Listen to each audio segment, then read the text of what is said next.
And now, Giant Sports Talk Live. Here are your hosts, Eric and Glenn.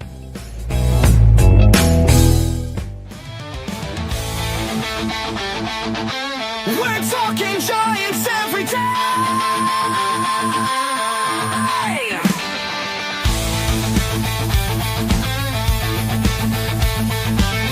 From McCray Cove to the Oracle Park lights, Eric and Glenn keep the fire burning bright, fighting for the glory, no matter what it costs us, breaking down the moments from the wins to the losses. Giant Sports Talk, we're here for the ride. Eric and Glenn with the fan base pride, talking dreams, will they contend? But we'll back the Giants till the very end.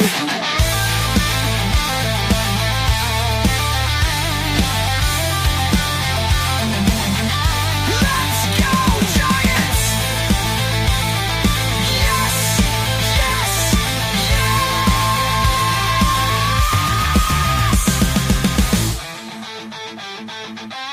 Oh!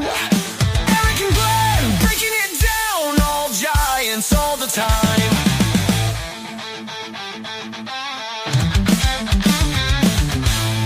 All right, what's up, everyone? Welcome to Giant Sports Talk Live here on this Monday, March 10th, 2025.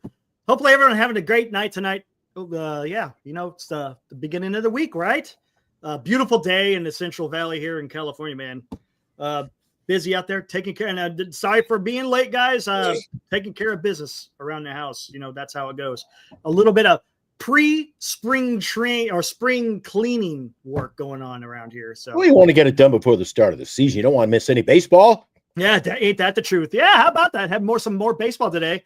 A couple of guys we're going to talk about today. Matter of fact, we got some pitchers and some position players. Oh shit! What's going to happen? You know, we'll get into it. It's going to be Hey, fun. what up, Mike? Hey, you know what I did today? What'd you do? You're sitting down. That's good to see. Hopefully, you got a little seatbelt on there. You fasten it. Uh-oh. So I followed the Giants today. Another big win. Hmm. 9 innings of play-by-play on the Chardell Sports Network. Oh! I spent my afternoon. I don't know if he knew I was there, but I got the full rundown from Chardell. Did you? He did. He got a he few did- teams. He had us playing the wrong team at one point, and then he had I don't know. Yeah, I got through the afternoon. It was entertainment, right? It was wanna be absolutely. That's what entertained. it's about, right? Yeah, exactly. It's about being entertained. Christian, yes, sir. We're going to talk about that. We're going to talk about Mr. McCray today. Have you noticed something, Christian? There's something that he's doing that I'm absolutely liking what he's doing, and we're going to get into this, guys. But first and foremost, let's talk about the pitching. Logan Webb went 4 2/3. Hayden Birdsong went 3. Mm-hmm. Webb, man, he gave up 5 hits, but he only gave up 2 earned, but he had 5 strikeouts. Again, that's not too bad. Birdsong, 3 innings, no hits. And what was that? 4 strikeouts, I believe? 4 strikeouts. Hey, my So night again- wouldn't be complete without Isabel. Hi, Isabel. Hey, how's it going? Hopefully you're having a fantastic evening. So yeah, we got some pitchers taking care of business. Again, Birdsong, he really has yet to have a stinker during spring training. Granted, spring training, but it's great to see, man. The guy is competing, and that's all you can ask for. Maybe he's going to be in the running for that 5th spot, man. Come on, Maybe Eric. he's going to be the guy. We talked talked about it pitching last last night. Anybody who joined us for the joint show, little hot, what was it? The hot corner. Hot corner.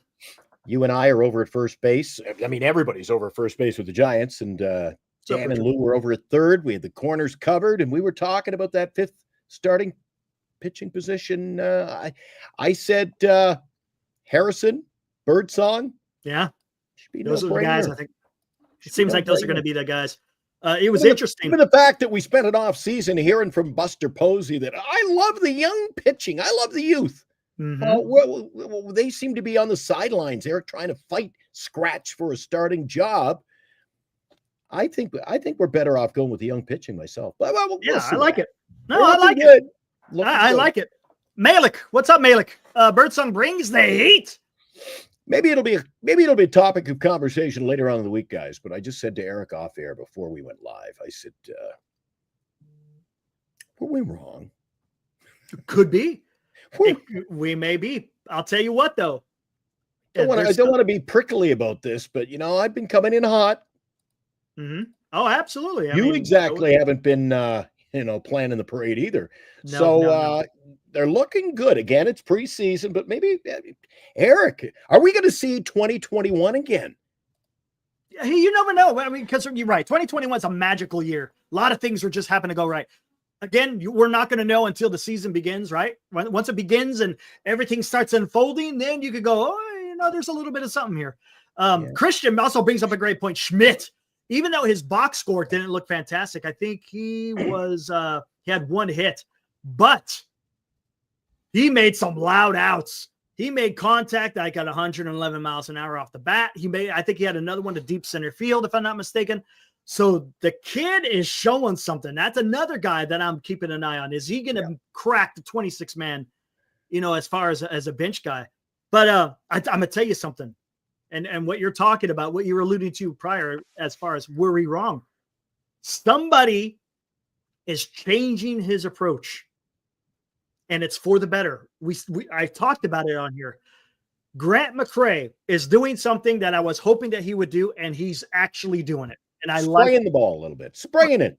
All you gotta do, right? What did I say? Just get on base and go do your duty, man. Just you know what you could do when you're on the base paths, and go wreak havoc.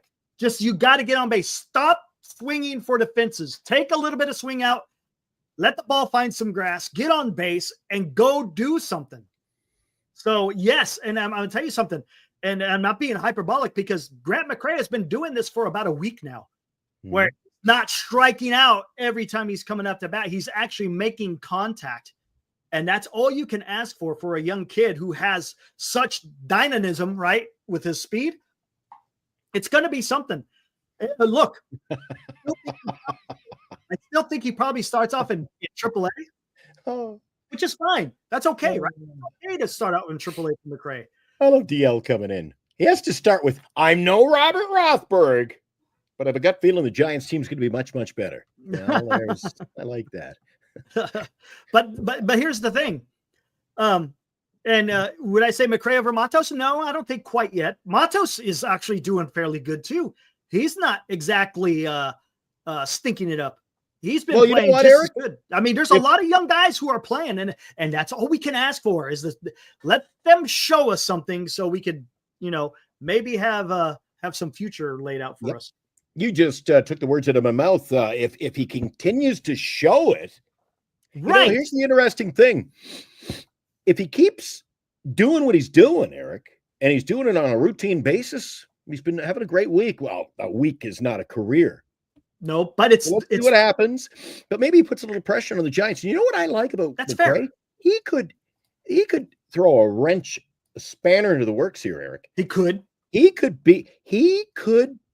Could he not potentially be our ace in the hole surprise? Maybe leadoff hitter. Look, that's a tall ask, but no, I hear what you're saying. Gets on base and he's stealing base. He's got good speed. Maybe he's just a little easy. He's one of those guys. He's just out there in the weeds, Eric. I tell you what I like about this. Okay, I'm talking about for the last week, right? I talk about the last week. Oh my God! Look at Christian and doubting Thomas's are coming. No, Christian. If you've listened to me, right? If you've listened to me, right? What have I said? The only way he's going to have some success is if he takes some swing out of that damn swing of his. If he keeps trying to swing for the home run, he's going to strike out at a clip that is not sustainable to be on the major league roster. See, he heard you. Looks like it pays to watch Giant Sports Talk. Hey, there you go. That's what I'm saying. Now he has made that adjustment. Does he stick with that adjustment? It's been a week. I like what I'm seeing. So let's see what happens. That's all I could say is let's see what happens. I like what I see, and let's see him continually to do this.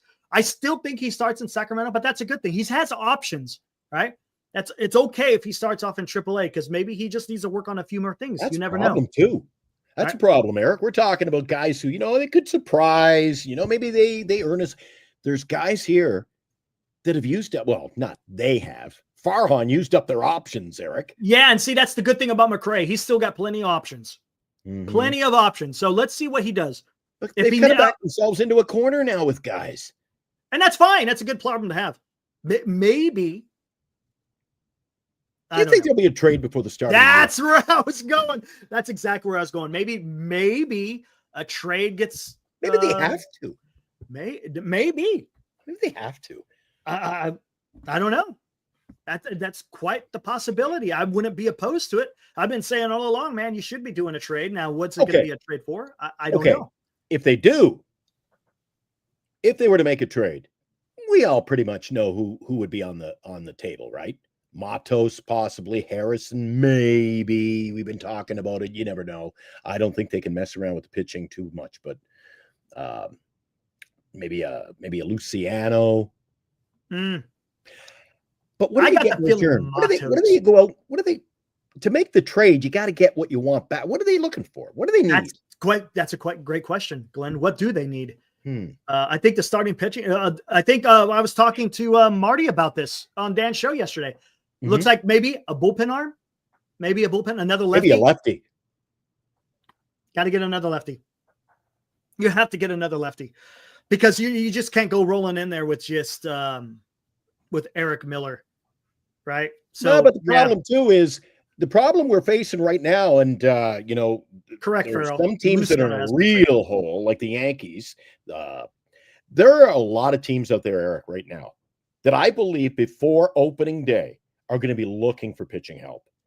And not those ones who it's mandatory, like the New York Yankees right now. They got to be like their head spinning over there. You lose a couple of pitchers right away. You're like, what this is falling. See, Eric, again, how many times have I preached on this show? You get one or look at the Yankees, couple of injuries. That thing is spiraling out of control. It could get ugly. Quickly it got ugly. Yeah, they're going to be. Look, I'm going to tell you something right now. The Yankees are going to make a big trade. They're going to. I think the Yankees are in a position. There are other teams as well. Don't kid yourself. Who are out there going to be looking for pitching, and left-handing pitching is kind of a specialty. So it's going to be tough for the. Going to be, and I don't think, and I don't want to piss everybody off here again, but I don't think that the people we're willing to trade are exactly your biggest trade bait out there in Major League Baseball. Takes two to tango. And I think some of the other teams are like, well, what are you? Okay, hang on, Giants. What are you giving us? And I think, there are better trade options for other teams than working with the Giants. But then again, if it's a young team, like, can you imagine the Chicago White Sox? I always say Florida because they seem to never go anywhere. But those lesser teams, Eric, they can't go wrong with a Luciano or a Matos or a What's up, Lou? Lou's coming in. Lou is being Lou. What's up, Lou? Nobody wants our bums. Yeah. See, Lou's always agreeing with me. See? There may be something to that. Yeah. I think really the only guys that the Giants really have, I mean, you got the potential in Harrison, right? Of course, you got Eldridge, but no one's moving off Eldridge, right? But I'm what do talking you about think of JB? I see him making around all the channels lately. He loves talking Giants baseball. Giants need to eat part or all of Yaz's salary to get him off the roster to fit a younger player. Oh, you know who brought that up? As a matter of fact, Dan brought that up. Maybe trading Yaz. Was it Dan? I think it was Dan. Yeah, so who Yaz. wants him? So who's out there going? I want Yaz. You know who may want Yaz? I'll tell you. Yankees or Red Sox? Yankees. Maybe. You know why Yankees? Think about it. They lost Giancarlo Stanton, and they got that short porch in right field. Yaz could hit 30 bombs in Yankee Stadium.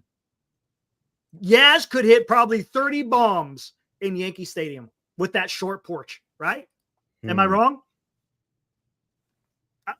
Just saying. It's a little bit extreme, But it's that with that short porch in right field, if you play 82 games in Yankee Stadium, he could hit quite a few. Talking about Yaz. And again, they need another bat.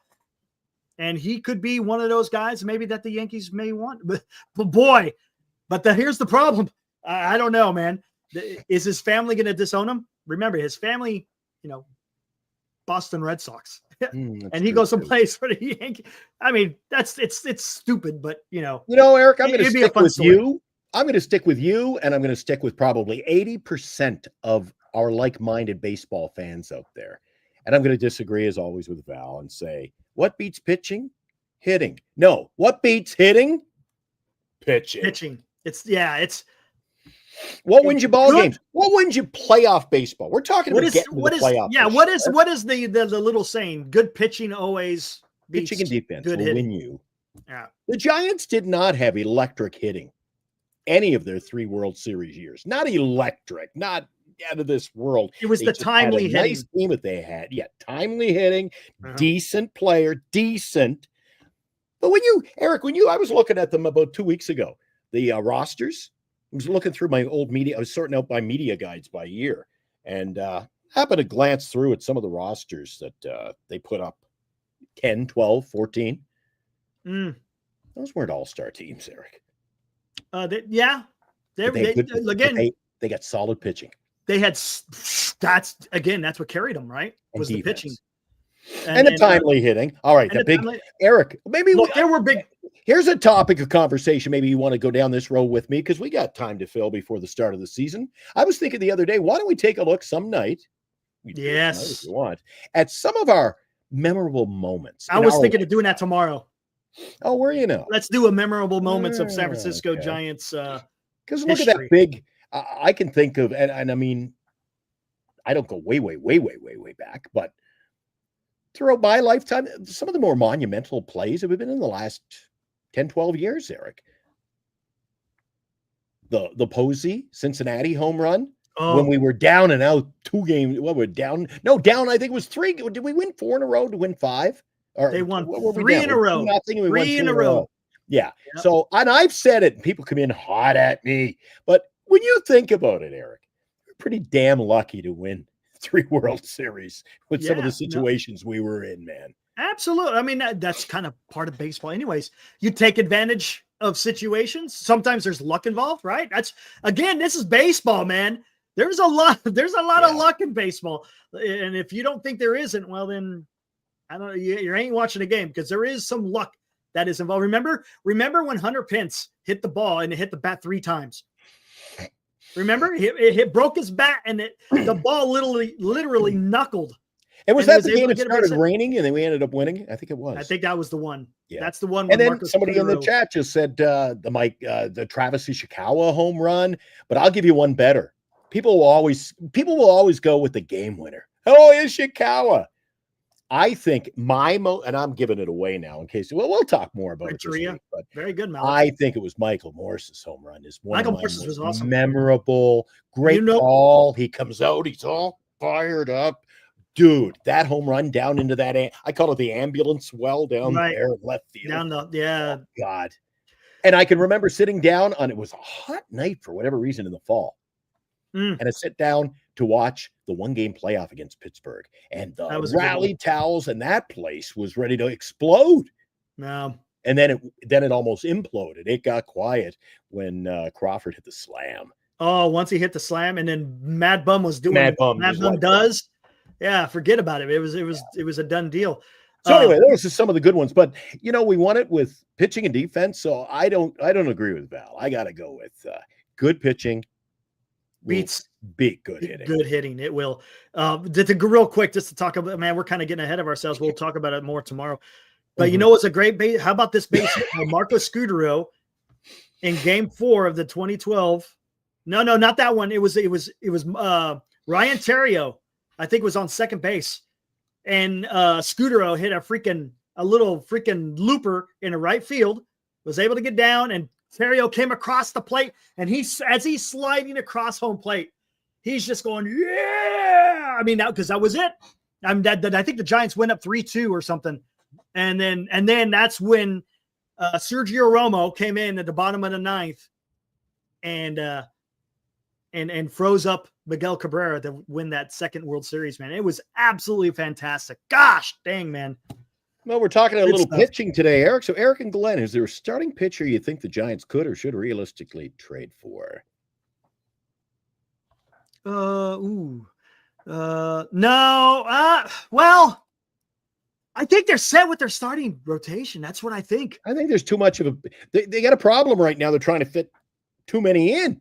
So Yeah, to go I out don't and know, get man. one, unless it was a deal, Eric. If they Unless called you're up and getting say, give us Luciano, give us Harrison, give us three. If you're getting a give us number one or a Matos, number we're two, going to give you this real good starting pitcher. Then Well, let's- maybe. hey, well, let's talk about this. Supposedly, I don't know how much the veracity there is in this. Giants were in on Garrett Crochet. Supposedly, they were in on Luis Castillo.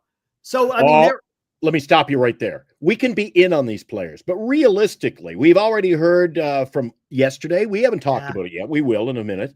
Blake Snell comes out and says, yeah, they didn't even talk. They wouldn't even take I was calling them. They would take my call. He goes, Bob Melvin's like a dad to me. And I was texting him and I was calling him. Wouldn't pay. He must have call display because every time I called, he wouldn't pick up the phone. And then you got Corbin Burns. We've already discussed it in this show, on this channel. He goes, Very similar stories. They're very serious. similar stories. So again, yeah. So you can say they were after Crochet, they were after some real good players. And maybe this is going back years, Eric. All these players that we were in with Harper and we were in with Judge. And how realistic are now, Eric, at the end of the day? Seems to be a one-sided conversation. We were all in. Yeah. That's not. Well, then you go to the player themselves and you get it's completely a different story, Eric. Yeah. So my question to you is, do you think it's legitimate that they were in on all these players? They might have been. I got to start questioning. And what does that mean, though? I mean, look, being in, it's a lot of generality to it. How in were you? Were you like close to making a deal? Were you just inquiring? Look, every club probably inquires about somebody. I'm sure there's 5 clubs inquiring about Logan Webb. Does that mean they're in? We don't know. And unless we're privy to the actual conversation, we just don't know. But to answer JB's question, I don't. Realistically, I don't see them. Now, if they were able to get a number 1 or a number 2, shit, I'd be ecstatic. I just don't see that happening. You know, an interesting thing you brought up going to the Yankees there, Yastrzemski. There's a prime example where a guy could just revitalize, reinvigorate his career, but go into the right situation. Yeah, true. You imagine, and again, you're going to around, and you're going to a ballpark that's going to be conducive to quote unquote the way he can play some baseball. And you're going to be put immediately dropped into a winning environment. The Yankees. You're on to something there. That'd be a great trade. Hey, I'll give credit to Dan. He's the one that brought it up. I didn't even think about it. I was like, hey, maybe, because again, with the Yankees losing Stanton, now they're going to need another bat, and why not get another left-handed bat? That makes sense, right? Or I think if the Yankees, if there was word on the street, the rumors were starting to rumble that maybe the Yankees were interested. I could see Boston then maybe turning up the flame a bit. You see, I don't know if they need a need. See, I don't know what their situation. Do they have an injury? Boston has a nice short porch for him over there. They do. And again, his grandpa played for them. So, I mean, there is a possibility. But here's the deal. It kind of, it'd be nice. It would kind of be a win-win. The Yankees get a decent bat for them, right? For their ballpark. And then it opens up a position for the Giants to play the young guy at right field. Because look, Yaz is probably going to walk next year anyways. Why not get something for him? Does that make you know what I'm saying? Why stick with a guy if he's not part of the future? Then why not trade him for a Look, are you going to get something big for him? No, you're not. You're not going to get nothing big, but not just the future, Eric. You got guys lingering around like Matos and Luciano. So you got to cut bait some of these guys sooner or later. You just can't keep hoarding these players. They're not part of our future. Yeah. And I'm questioning now if Luciano's even part of it. I'm not even hearing anything about him at what's up, Taryn? Preseason, man. What's he doing? I never hear his name. He's no longer in spring training anymore. They designated him. So him and Eldridge have both been designated. Now you'll probably see them in some more spring training games later on when they need some extra bodies, so to speak, when they have split squads and all that stuff. But yeah, they already know what they're going to do with him. He needs a full year in AAA just to see what the hell this kid has got, because he's starting a brand new freaking position in the outfield. So we'll see what happens with him. Yeah, I see the talk about that JD Martinez. I heard that JD said no to the Yankees. No. Gee, What's up, Tommy Murphy? I think every team always needs. Speaking of Tom Murphy, real quick, supposedly he got another spinal epidural injection. Start rehabbing again in 2 weeks. Down that road. You don't want to go down that road, Eric. I've had those before, and they don't do shit for me. But anyways, yeah, Tom Murphy. How'd that epidural go, my friend? Was it good? I heard you'll be back in action in 2 weeks. Malik says Landon Roop is greater than Kyle Harrison, and I will say that Hayden Birdsong is greater than Landon Roop at this particular time, right? I think it's going to be Harrison. In order? If you want to stratify them, let's stratify them. Birdsong, Roop, Harrison at this particular time. Or I think it's going to be Webb, Ray, Verlander, Harrison, Birdsong. I don't see that happening though. They're running with Hicks. So it's going to happen. Now, talk to me in August. So then you're going to have two odd men. Who are the? No. What's going to happen is, well, I think Roop, even if he doesn't make the starting, I think he's going to be in the bullpen. So then you got Harrison and Birdsong fighting for a position. And this is going to be a fight between Birdsong and Harrison. I think Birdsong is going to win it out. It's just me. Okay, the way he's a little quiet on the subject last night when we were doing our hot corner with Dan and Lou. I mentioned to you the fact that the San Francisco Giants, I believe they kind of backed themselves into this position to put themselves in the corner. Eric, they're like a frightened weasel. They're in there in the corner and they're coming out. Well, what are we doing with? You're creating a problem by bringing Hicks back from the bullpen. Yeah, I know. I think they create they're their own. They're their own worst enemy. Themselves from within, man. Yeah. Well, and then that's we'll see what happens. I mean, we can't do nothing about it. That's what they're doing, and whether we like it or dislike it, that's what they're running with. Hopefully, he proves us wrong. Right? As a Giants fan, that's all we can hope. I hope he proves us wrong. But the way it looked last year. Yeah, because Hicks, they have already said Hicks is going to be there. I don't know, man. They've already said it. So I think, again, and this is just me, I think ideally he would be fantastic in the bullpen. But what do we know? I think the San Francisco Giants are really turning up the heat there in the preseason era. But once the season gets going, I think it's safe to say that they're going to have the games when they win thrillers. Like today, they're going to put 8-9 runs on the board, and then they're going to come back and either get throttled. They're the type of team that'll win 5 in a row and then lose 7 in a row. That's my prediction. Yeah. Well, think of that today. I was thinking, geez, they put another, what? Did they score 8 runs today, Eric? I think 6, wasn't it? No, it was 8. I'm sorry. Yeah, 8-2. Correct. It pays to watch Charlotte. He was giving me all the details. There you go. They put 8 on the board today, and I was thinking, yeah, I could see this team giving up 9 the next day. So it could happen. Baseball's funny that way. All right, here we go. Maybe they'll grind it out. They seem to have a lot of grinders, don't they? They've got, dude. I don't know what side of the I don't know what side of the fence I'm even on anymore because they've got Adames, you can't really be Chapman. They've got their solid pieces, but then they got a lot of grinders, Eric. They could be able to. Maybe they're going to just grind out runs this year with McCray and Jung-Hoo. And who knows? I'm really at a loss right now. I don't know what side of the fence. It's tough. I'm going to wait till opening day. Yeah, you're just going to have to wait until games are played. LD says Hicks was signed to start. Well, guess what? I'll tell you what. I'll push back on this one. I don't care what he signed at. Who is the president of baseball operations?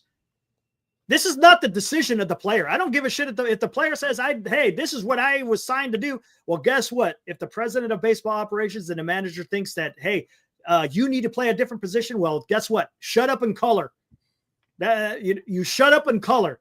You don't sit there. You don't have, quote unquote, the authority to dictate where you're going to play or not play. Now, it's if the club wants to sit there and say, hey, okay, sure, we'll give you a chance. That's fine. That's on them. But this has nothing to do with the player. Zero. It has to do with how is he going to best benefit the team, and that is up to the president of baseball operations and the manager to decide, hey, what is going to be the best option for us to win some games? That's where I stand on that. Right? You and I agree, because last night, that's exactly what I said on last night's show. I said, if the guy's being paid a major league salary, it's like any other job. When I hire you, Eric, I go, this is what you're going to do. I had one guy. This was just a topic of conversation Saturday afternoon. A guy was asking me, did this guy ever work for you? I go, yeah, I fired his ass. Because he said to me one day, I said, I need you to do this on Saturday when you're at work. Well, that's not my job description. I said, your job description's I'm the boss. Your job description is what I tell you. So I think when did the game has changed, Eric? All these no trade clauses and the players. When did the players start opt-outs and all this? Yeah. When did they start dictating the rules? Right. We got to trade. I think we're gonna trade you, Eric. Oh no, I won't go there. Well, you ship your ass there anyway. Tough luck. Yeah, I mean, it depends. I mean, a lot of times, if to try to seal the deal, you might have to do a no trade. Got to have to do maybe opt outs. I mean, that's a little bit of leverage that the players can have, and hey, whatever. But does it happen a lot? Not a lot. It doesn't happen a lot. A lot of times they'll have a restricted list, right? It's but some of them come in with I won't play for these 21 teams. Right. I can't. They're allowed to pick like 10 teams that they don't want to be traded to. Now, could they waive that? Yes, they could. If the club comes to them and says, hey, team so-and-so is really interested in would you be willing to, lift that waiver, so to speak, so he could be traded? And it's up to the player, right? In the last few decades, Eric, things have started to bend. And now with a possible lockout in the near future, when does it break between these astronomical salaries and players getting everything they want? When does it break? Do you think they'd have a lockout and they get to a stalemate because the union is so aggressive? And do the owners just stand their ground and we don't see baseball for a whole season? We missed a World Series. We missed a playoff round, Eric, at one point because of a lockout. So you missed an entire World Series in '94. I mean, it was gone. Well, the Expos were hot that year. 1981, there was almost no World. Remember, they had 2 seasons. Do you remember that? They had 2 seasons. It was weird, the 1981 season. So, again, who knows, man? We'll see how that plays out. It's going to be a little bit weird. Yeah, but yeah, there is. Player contracts is a little bit funny. That could be a topic all in itself, to be honest with you. So as we look at it, we just mentioned the pitching there. You got Webb, you got Robbie Ray coming in number 2, you got Verlander. I don't think it's that good, Eric. Hell, here's a question. Older pitching staff. I don't know. How about this? Eric, do you think Robbie Ray? Do you think a guy who comes back from Tommy John? Do you think he's ever are you fearful about Robbie Ray? Nobody talks about Robbie Ray in this show. You got Robbie Ray comes in. Eric, he was damaged goods. All of a sudden, he knows the Tommy John, the is it like? Yeah, it is. Cure for cancer or something. Because what happens is I got a refreshed career. You got a brand new elbow, and that brand new elbow has a tendon from your freaking thigh. So you're freaking basically Popeye, right? That's kind of what you are, right? It's no joke, man. It makes you stronger. Now, some guys can recover a lot better than others. That's just the way. Look, it all depends on the person. Does he do the right rehab? Does he run into any issues? So again, people heal differently. Some people are a little bit more serious in their rehab. So yeah, it all depends. Tom Murtha asks if do they get over? I think they go over 500. That's I've been saying. I say 84 wins. But yeah. Oh, here's a question. And tell me, since we're talking about pitching, we're talking about the 5th spot. Should the Giants think about making Verlander the 5th spot? Again, he doesn't have to pitch as many games. It's a little bit less wear and tear. If you want him to last the entire season, and then if God, I'm not going to say God forbid, if they make the wild card, then you can move him up and be your top 3. But during the season, would you make him a 5th starter again to reduce the load on him? No, I haven't thought about it, Eric, and I'd say no. And you know why? It's simply because the San Francisco Giants, look at it, look at the players they've had. Look at the situation with Yaz. He's penciled into right field. Why? Well, he's been with us and we owe it to him. Verlander, well, he's a future Hall of Famer, so you can't make him number 5. Eric, again, we get back to you do what we tell you. We pay you. So I understand the logic of it. I just don't think the teams, including the Giants, are brave enough to tinker like that and go, I gave you $15 million. We're going to put you in the 5 hole. Even though can you imagine if they announced tomorrow he's pitching 5th, our chat would go wild. They think he's, next Cy Young Award winner for the Giants. And, he's going to the Hall of Fame, Eric. How dare they? So I don't think the Giants it's just not their style. Mm-hmm. Although it also takes a lot of leverage off his arm. They say he could pitch 90 innings. Well, then throw him in the 5 hole. Perfect. Right. Does that make sense? To me, it does make sense. Why not? He's not really, if you think about it, he's not the future of the Giants, right? He's a stopgap. If we're going to be honest here, he's a stopgap. He's not part of the future.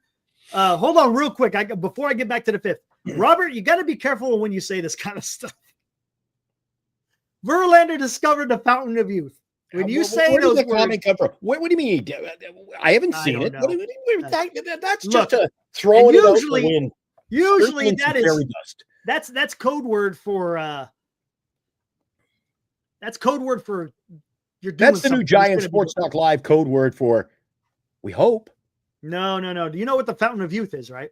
That's are you on some PED? That's what it usually refers to. When you find a fountain of youth, you just Again, don't say that, Robert. I was at the ballpark. I'm not saying he is, but when you make those type of comments, that's where people start thinking. I was at the ballpark for an afternoon game, Eric. There it is. Do you remember? I was at a game, Steven Strasburg pitching for Washington against the Freak. And they announced the starting lineup. And then the Giants lost a player. They started tonight's lineup brought to you by, your Northern California Honda dealers. They announced the starting lineup, and then the guy wasn't in the lineup. You know why? It was Melky Cabrera. We didn't see him for the next 80 days. Yeah, I was there that afternoon. And you know what's amazing? You remember what he did? Remember? He actually won the batting title, but he gave it to Posey because he was the one right below him because he was trying to soothe the ruffled feathers because again he was getting those records because he discovered the fountain of youth. All right, hold on, I'm gonna see something. I see. Yeah, Robert saying I meant that, and I thought that's what he meant. He says I meant he seems to be 10 years younger, but really, have you seen any? We haven't even seen. I haven't seen him pitch, Eric. Not enough games televised. I haven't seen him. See, what has he done to prove he's 10 years younger, Eric? What the hell happened here? Once we get into April, you're going to find out what he's bringing to the table. Right. Because at the end of the day, guys, you know what I found the last couple of days, Eric? The San Francisco Giants, and yesterday was a split squad game. So basically everybody was in there between the two games. But we're seeing pretty much the heavies in the lineup now at this point for the Giants, and other teams aren't doing that. So the Giants win a game 8-3, and oh my God, we're going crazy. And then you're facing a Milwaukee or a Cubs team full of AAA players. It really is hard to justify wins and losses in preseason, Eric. Yeah, preseason, Again, it's preseason. I try not to get excited. I like what I've seen from some players. Don't get me wrong. But at the end of the day, Eric, McCray. Look at McCray. Look what he's doing. I mean, nice. He's having a decent preseason, Eric. Mm-hmm. There's nothing to say. He makes the roster and then bats 190 and can't get on base, and here he's striking out again, Eric. Dan brought up some good points last night. He looked back at the history of baseball, and I can't recall the name off the top of my head because it's a nobody. He said this guy batted 500 in the preseason in like the 80s. It was 81, something like that. Anyway, the guy made the team, and then they cut him. He couldn't. Yeah, exactly. Right. Hey, yeah, I know exactly, Mark. We're talking about practice again. Right. Mark. With spring training, I like to see individual stuff, but wins and losses and all that shit, it means nothing. Nah. Check this out. Hey, 2 Erics on my screen. Oh, there you go. How about that? Pretty good, huh? What are we looking at here now? Where did that I see the conversation. I just wanted to take a look at what their career totals are. Who? Can you guess who they are? I don't care. Who? Anybody? I'm Anybody? playing games I love doing this. at 11 o'clock at night. We got one of them's got to be Verlander, and the other's got to be Webb. No, it ain't Webb. I'll tell you that. Verlander? Malik got it. Smoltz versus Verlander. I saw people talking about they're comparing Smoltz and Verlander. Comparing Wow. Smoltz and Verlander? Smoltz did the normal thing and retired and got a broadcast booth job, Eric. But look what he did. What's the biggest difference here? There's a stat that really makes a difference between the two pitchers. What's Val talking about? 11 for you, Glenn, not in America. Huh? Jesus, I have Tom no idea can't what that get on means. the show. It's 1 a.m. for Tom. Eric, you ever hear the song? It's 5 o'clock somewhere when it's 11 o'clock somewhere in the United States of America. I don't know what the 11 What is. the hell are you But I saw talking people- about? Yes, Rick, exactly. What John Smoltz, when his starting days came to an end, yeah, Come on, Valerie. Jeez. when they came to an end, he decided to go, hey, you know what? I'm going to go be a closer. And he wind up accumulated 154 saves. That's pretty damn, that's something. When someone could go to be as dominant as he was as a starting pitcher and then be able to come and be a dominant closer, that tells you something, man. I like John Smoltz. You're onto something. You know who I thought was going to be a dominant closer, Eric? And for whatever reason, I don't know, just after the 2014 World Series, talk about good pitching beats good hitting. The Freak was a freak out of the bullpen. In 2012, he was the freak. Was it 12? 12, he was the freak. 100%. Wasn't he good. Incredible? He was fantastic. They I called thought him that was going to revitalize his career, Eric, because he was dominant out of the bullpen. But he just faded off into the sunset, so to speak. Is there bad blood there? He never appears at anything that's got it. No, dude, he's gone through a lot of personal trauma. He lost his wife to cancer. He lost his brother to cancer. So I'm sure he's always been a low-key guy, right? He'll go out there and freaking, but when he puts away the uniform and hangs up the cleats, he keeps to himself, man. He was never a guy that went out there and made a name for himself off the field. Yeah. So, I mean, it's just who he is, man. And that's cool. Like, he didn't change as a person. Make Verlander the closer. There you go. There you go. Maybe you're on to something. Compare Yaz to show something tonight. Feeling a good vibe here tonight. Yeah, it's when the Giants are showing a little bit of something, it helps, doesn't it?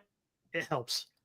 LD, I could care less about the raws and trying to get a guy 300 wins. Eric, he really stinks, but let's keep throwing him out there. We really want to get him 300 wins. That's not what winning baseball is about, Eric.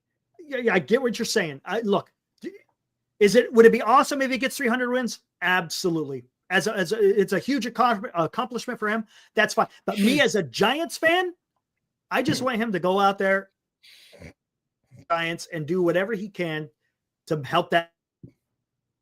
That's it. Now, if he was, 300 wins, if he's been a Giant his whole career, absolutely.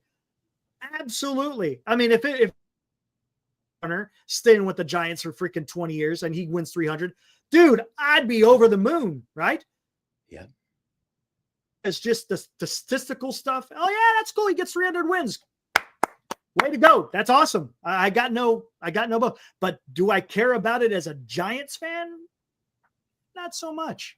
And look how I read into LD's comment. Let Verlander get 300 wins. Let him get 300. Okay, whatever. It's ridiculous not to want to give him a chance, just to stroke your ego. I'm just exactly 180 the opposite, Erica. It's ridiculous to just throw him out there to stroke his ego. His ego. Yeah. That's fair. All right. That's fair. And then Val, once again, valid point. He had a great career. Correct. Yeah. No, there's no doubt about it. Look, Verlander's going to be a Hall of Famer. Buster Posey is going to be a Hall of Famer. But okay, let me throw this at you, Eric. Simple question. Why isn't Buster Posey still playing? Hey, good question. Why isn't he still playing? Why does Verlander get to play till he's 52 years old? Him. That's up to the player. Buster Posey said, "Hey, I'm done." And I think if I'm not mistaken, he did say in an interview, his hip wasn't the same. Even after having the surgery, he was starting to feel it. And I think he just probably wanted to finish on top, which is fine. LD, it's not about putting on a pink tutu and getting some cheerleader pom-poms. Baseball is about winning. I hear you, but it's baseball history, Eric. No, it is. I get it. I could care less. I think it would be cool. But again, like I said, as a San Francisco Giants fan, I just want him to go out there and pitch for the Giants and do whatever he can so they can win. Ultimately, Giants already have a 300 winner. Even though he didn't win his 300th here, they got a 300 winner. If look, what would you? You know that LD, is? what would you? Who was that? Wasn't that Gaylord? Won it in Seattle. Yeah. Here we go. What would you rather have? Would you rather have a World Series ring with Verlander, or would you rather see the Giants not make the wild card and get closer to 300 wins? I can't believe you're asking that question. Right? Come on. I mean, that's hopefully you answer right. That's kind of a softball. I'm laying it up for you. You see what I'm saying? You keep asking questions like that, I got to crack open a bigger cold one, Eric. Oh man. I got the giant Fanta for a lot of sugar in this one, Eric. May need it. I've been saving that one. Let me see. Could eat through the can. All right, let's see this one. So what is it, Eric? Do you think? See, when people come in here, Mark, good to have you back. Verlander has a few drops left in the tank, and I hear a lot of people talking so positively about him, Eric. Oh, look at this. My question is, when you say, yeah, he's still got something left in the tank, what? He's just come off a terrible year, injury year. So what? I think it's just being randomly thrown out. Oh, he's got stuff left in the tank. What does he show? We're not even into the season yet. What has he shown you that he's got this big rebound year? Nothing yet. Nothing yet. We'll see. So I can't say that he's not going to be great, but I can't say he's going to be good either, Eric. The jury is out till we get into the season. Here's a question. You're going to see similar numbers, but starts facing major league hitting. Who would you rather have? Would you rather see the guy on the left get closer to 300 wins, or would you rather have the guy on the right that's going to win you championships? Maybe.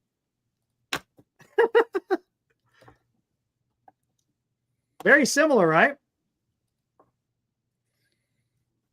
But check out the ERA, the ERA plus, the K percentage.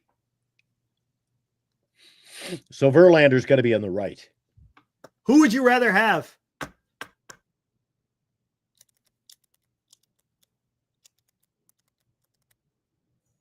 And just so you know, both of these pitchers got paid $15 million. That kind of gives it away. The pitcher on the left eats a lot of innings, doesn't he? He does, and it's Verlander. But he started 100 more games. Or yes, he did. 80 more games. Something He's a lot more innings pitched. Yep. A lot more games. Similar strikeouts, K percentage. I think he got paid 15. Maybe the left. Scherzer. There you go. I was taking, or not the left, the right, I meant. Scherzer. That's Scherzer on the right. I like Scherzer. Although Scherzer is. Would you have rather have Scherzer than Verlander? I shouldn't say anybody. Would anybody have rather have Scherzer, if I could get that out right, or Verlander? There's a good question. Who would you rather? I'd rather Scherzer. What do you guys think? I mean, let me ask the chat. To be quite honest, I'd rather neither of them. But neither. Dilly says Verlander. Never dead arm Mac says Rick. Tommy Murphy just says yes. What do you think? Who would you rather have if you had to choose between the two of them? Okay, I changed my mind, Eric. If Robert Rothberg says I'm content with Verlander, I'm on the Robert Rothberg train, man. Both of them have 3 Cy Youngs. Both of them have almost the same amount of All-Stars. Both of them have 2 championships. This could be a valid point. Who would you rather have? Jay Farrell. Good point. They're both about the same, aren't they? Although I think Scherzer is going to pitch a lot of innings with Toronto. I think he's going to get thrown out there a lot because they're not deep in pitching. But again, that's what I'm saying. It's like I don't care about individual records when they're just a stopgap. I just don't get excited about that. Am I excited about that as a baseball fan? Sure. Yeah, that's awesome. If someone was out there, it don't matter what team they're on. It doesn't. If someone was on the freaking the Detroit Tigers and they were getting their 300th win, that's awesome for baseball, for history's sake, right? That's awesome. But is that going to do anything for me as a Giants fan? No. And I'm not going to. This is a lot. You know what? I'm not even going to go down this road anymore. Sorry, we'll revisit you again tomorrow, Val. We'll start fresh. But I think these are just, again, being thrown out. Verlander, at least, is a workhorse. Eric, I haven't seen anyone, and I'm talking about guys who are in the know, guys who are attending training camp right now, watching these players, and I haven't even heard anyone say that Verlander will pitch more than 90 innings. Now you'll get maybe 90 out of him. I think I've seen him a workhorse. I've seen him say he was okay. We can say this, Val. I'll tell you what. He has been a workhorse. Does it mean he's going to be a workhorse this year? We'll find out. Well, that's like saying, Eric, World Series winner. Well, he ain't winning a World Series this year. Yeah. Unless we trade him at the deadline. Or sooner. If Verlander throws 150, that would be honestly, I would be impressed. If he lasts 150 innings, that would. Oh, I think he'll throw more than Val. I think he'll throw more than 150 pitches this year. No innings. Oh, he won't throw. I was being sarcastic. He won't throw. Eric, there's no way he throws 150. What did Marty Laurie come in at? 90? No, he just said 12 starts, I think he said.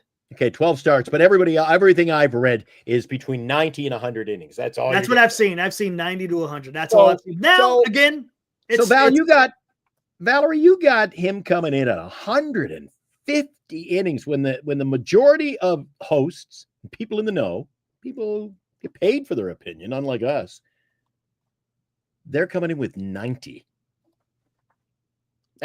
Eric, we're not talking 90 and 100. We're talking 90 and 150. 60 innings is a lot of innings, Eric. Yeah. A little lopsided. I can't go with 100. Oh, I knew they were going to do that. And you know what I think is going to happen, Eric? Given his age and given all the factors, I think Verlander's going to be used in a capacity where he'll be your guy that pitches 4 innings and he's out of there, and that'll be your bullpen game. Maybe. We'll see. Eric, Wait till the season starts, man. It'll prove me right again, Eric. But to get to my point is Val. What's your name? I've asked you 100 times in the show if you're a guy or a girl. Val. I went to school with a lot of Vals, but they were girls. So are you? What? I don't even know. I take it then you're not a girl. So I've asked Val 2 weeks now. Tell me. I'd like to have Verlander in the 5th spot again because it will last longer for the season. I think that would just. Oh, it's just Val. Oh, it's Val. See, I don't know any Vals, so pardon my ignorance. I didn't know. I don't know any Vals. Oh, good, Val. It's all good. It's all good. No, I've never had, but doesn't mean that they're Vals either. It is what it is. But yeah, why not? I would love to see him in the 5. Again, if you want him to last the whole season, why not? Does it make sense? Does it not make sense? I wish I'd come up with that, Eric. God damn it. I'm not quick enough. Val is really short. He's a big Valkyrie fan. That's what it is. He's coming in under the name, the pseudonym Val. Yeah. There you go. There you go. Now, Val's been around for it, man. I remember Val back when I was, Val, weren't you hanging out in Larry Kruger's chat, right? When he first started. Dan's spent a lot of time in Dan's show. I think I remember him. I think if I'm not mistaken, he was in Larry Kruger's chat when I was just a guy in the chat. Back when you were a nobody. Yep. And then Val was hanging out in NorCal when we were there, and then he's come over here, man. He's freaking awesome, dude. I like Val. He's good. He's a good guy, man. Good guy. And you haven't seen Ted Val, Mosby. No one think about Val. Val Mosby. going back over all the time between the really 3 channels. 3 years. Yeah. Val is one of the ones every night, locked in. Yeah. Yeah. He's always here, man. Locked on Giants. Exactly. There you go. Yeah. You bet, Val. Not to promote anybody else. LD's right. Everything is speculation at this point. Oh, yes. That's all, and that's all not preseason, but the spring training could give you. All we could do is just sit here and help. And yes, I agree with that. He is helping. Entertaining, Eric. We're just. We're in this to find out who's winning the Golden Shovel Award. Who can shovel it the best? Robert says win projection. I've already said it, 84. That's where I'm going to stick. I don't think the Giants are going to make many more moves. You never know. If they do make a move somehow, then I'll adjust. But I'm going to say you're at 79, right, Glenn? I'm at 79. Yeah, I'll stick with 70. You have no sense changing it. I'm at 84. Deep down, I think what I've seen in preseason, if I want to get caught up, Eric, maybe I could add 4 wins. But I'm going to stick with what I projected. And Happy Gilmore says, where the hell is Chardal? Well, Chardal did a marathon today. Did a pregame, did a postgame, and gave you the play-by-play coverage of the entire Giants-Colorado preseason game today. So my hat's off to Chardal. Good job. Good job, Chardal. Nope, Robert. If you slip me a couple of Benjamins, I'll come on the show. Maybe perhaps I will change my mind. But at this point, not worth my. Tommy Murphy says 71. LD says 85 to 90. Ooh. Do you get caught up in that? That word came up in the show last night, the hot corner, Eric. Well, how much do you read into attitude? The attitude of the ball club. I mean, you either win. Some of it does. Look, there is something. Look. Do you want to have a clubhouse as an atmosphere of where, hey, you're having a good time, or do you want it to come in after every game and just now? Does that always mean that it's going to lead to success? No.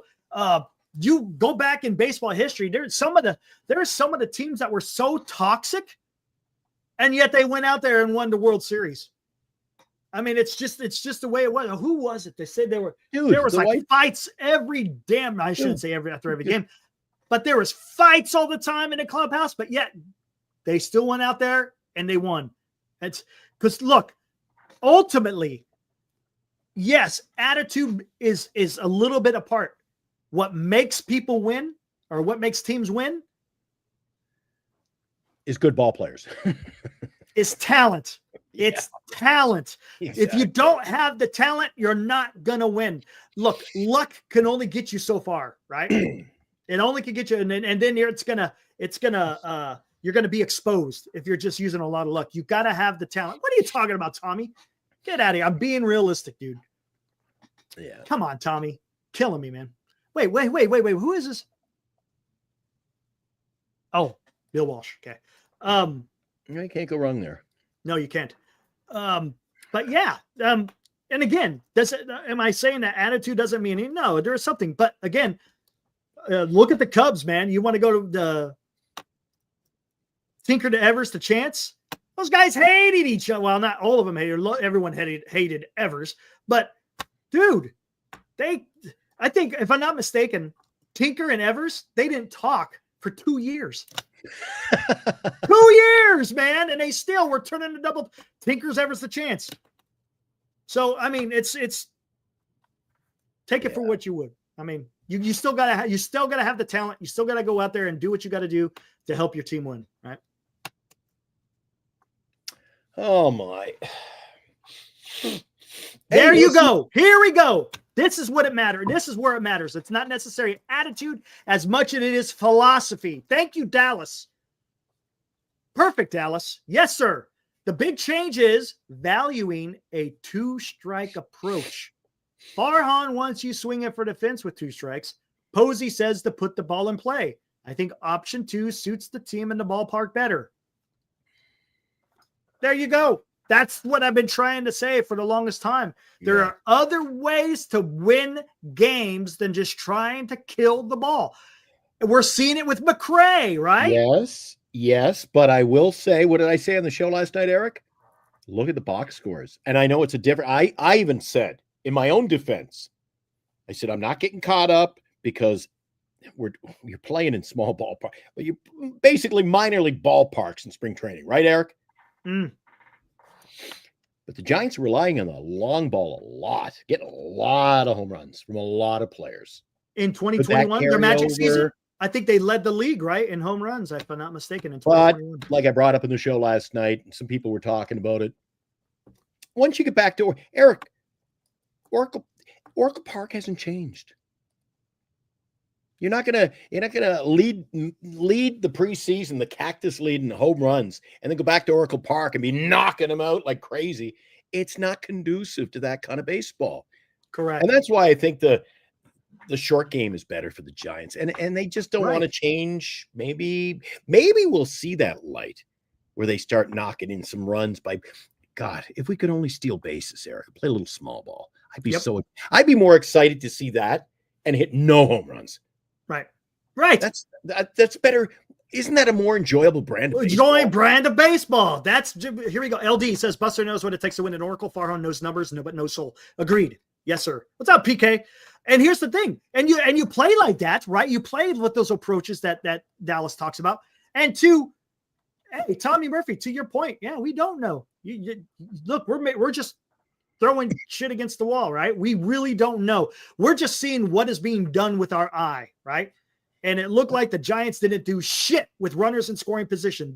Their approach was just to try to swing out of their heels. That's how we could tell. It was just different. Buster Posey, again, to be determined. Let's see when games start being played on whether or not that approach is different with runners in scoring position, less than 2 outs. Are they going to still try to kill the ball, or are they just going to try to put it in play and score that run? And guess what, Glenn? That will work in every single ballpark in the major leagues. Absolutely. Getting a hit with runners in scoring position plays in every park. You don't always have to hit the damn home run, man. Look, is it great? Are the Giants going to hit home runs? Yes. It doesn't mean the Giants are going to be just punching Judy hitters up and down the lineup. That's not what I'm saying. What I'm saying is you got to have situational awareness to understand that, hey, I don't have to swing for the fences if I got a guy over there in scoring position and all I got to do is put the ball in play. Yeah. There we go. Well, put the ball in play. Got to see more of that this year. Yeah. How many times the bases loaded last year? Nobody out couldn't score a run. Tommy Murphy. Hey, a lot of people love that style of baseball back in the freaking. Well, hell, who knows when the hell that started? To be To honest, me, it's more exciting watching. Eric, anybody can step up to the plate and hit a home run. You never know when it's going to happen. But to watch a team manufacture runs, that's fun, dude. I love watching it, and it's exciting, and especially if you're watching it. I mean, it's just you're seeing guys running all over the place, and it's dude, it's just awesome. I love that stuff. Eric, want to take a timeout? Want to take a little break? Yeah, let's do that because I'm gonna go warm up a coffee. Oh, Okay. don't go away. Okay, What's up? I'll do the Let me go- sponsors. You warm up the coffee. I got a surprise for you when you come back. All right, right on. Be right back. Okay, brother. All right, that time of the night once again, because Eric always. We were on the hot corner last night. Eric couldn't even name all of our sponsors. Some nights I can't, but they're up there on the screen, so that's a bonus. Lefties in Burlingame. What day is today? Today's Monday, isn't it? So they had singles night tonight, every Monday on their Facebook page. Check them out, Lefties over in Burlingame. And I know some of the guys in the chat, you guys have identified yourselves. You like to go in, shop there, get some cards, rookie cards. They got it all. Lots of Wilmer Flores autographs too. Duxwell Printing for all your printing needs in the Bay Area. Signatures for Soldiers are a proud sponsor of the show. They jumped on board and have never looked back. One of our newer sponsors, Genesis Gold, IRA.com. Safeguard your 401k or IRA with a tax-free rollover with a Genesis Gold IRA. This IRA can hold physical precious metals. Protect your retirement today with a simple phone call to receive a free gold and silver guide. Call Genesis Gold Group now at 1-800-200-GOLD. Find out how you can add precious metals to your IRA. Visit us at GenesisGoldIRA.com. Genesis Gold Group, empowering faith-driven stewardship. That's GenesisGoldIRA.com. All right, Genesis Gold, one of our sponsors. And guys, you know all about it by now. But they pay, so they got to have their say. BetterCreditCards.com, our featured sponsor of Giant Sports Talk Live with Eric and What Glenn. can I say that I haven't already said about BetterCreditCards.com? It's a website. You go there to get a better credit card. Okay, that's really probably all I need to say for most of you, but I still have time left, so how about this? At BetterCreditCards.com, we have different kinds of credit cards, some with better points and perks, some designed to help you build your credit. Whatever stage of life you happen to be in, we want to help. Give yourself a little credit. BetterCreditCards.com. That's BetterCreditCards.com. There you go. So please do support our sponsors. They support this show. There are a lot of costs incurred, so appreciate our sponsors very much. We'd appreciate you just dropping in to say hi, especially all you guys who go over to Lefties. And, they value you as well. Let's see. Why is there a lack of bunting? That's a good question, because I think it's a lost art. You know how many times I watched ball games over the last 7 or 8 years? Especially, you know what? You go back 4 or 5 years ago when they had the shift and everybody was playing the shift. My God, between second, there was nobody at short or third, and Brandon Belt could not lay down a bunt to. They were saying, "Here, take a free base." I think it's a lost art. I just don't think. I think that's going to change. I think it might change under Buster Posey. I really do. I hope so. All right. Want some surprises? Let's hear it. We haven't done this in a long time, Eric. Let me see. 1, 2, 3, 4. I got 5 pickups today. You want to see my pickups? Oh, you got cards. What? I got pickups. First of all, a little set I've been working on. I picked up from this year's O-Peachy hockey set. The 3 of Hearts, William Eklund. Oh, I got him upside down. Sorry. It's the same either way, but you can't read his name. William Eklund of your San Jose Sharks, but he's been traded, I believe. You got traded? Yeah. Then, this seems to be a trend. Then I picked up this guy, Vitek Vanacek. That's his Devils card. I think it's numbered out of 100. Yeah, it's his rookie card too. Bingo. Hey, how about that? He was a San Jose Shark. We were doing a show, and I was shocked that they traded for him because they had to give up Mackenzie Blackwood. The trade went down when we were doing our show. And well, of course, they traded him the other day. They got nobody left. Sharks traded everybody. I can't figure it out. Not that I'm a big stamp collector, Eric, but I picked up this beauty. How about that? I think it's a 1934-ish 2 cent. It's got a little mark on it, but it's unused. Hasn't been used. It's Hasn't been stamped. exactly mint, but unused. Doesn't have the postmark stamp. Yeah. I'm going to do these in reverse order, just because you guys will get more enjoyment out of it if I just save the best for last. But I picked up this beautiful. Some cards, Eric, just look great when they're autographed. A nice autograph. This one is it's kind of color coordinated. Nice blue Sharpie. Mike Schooler.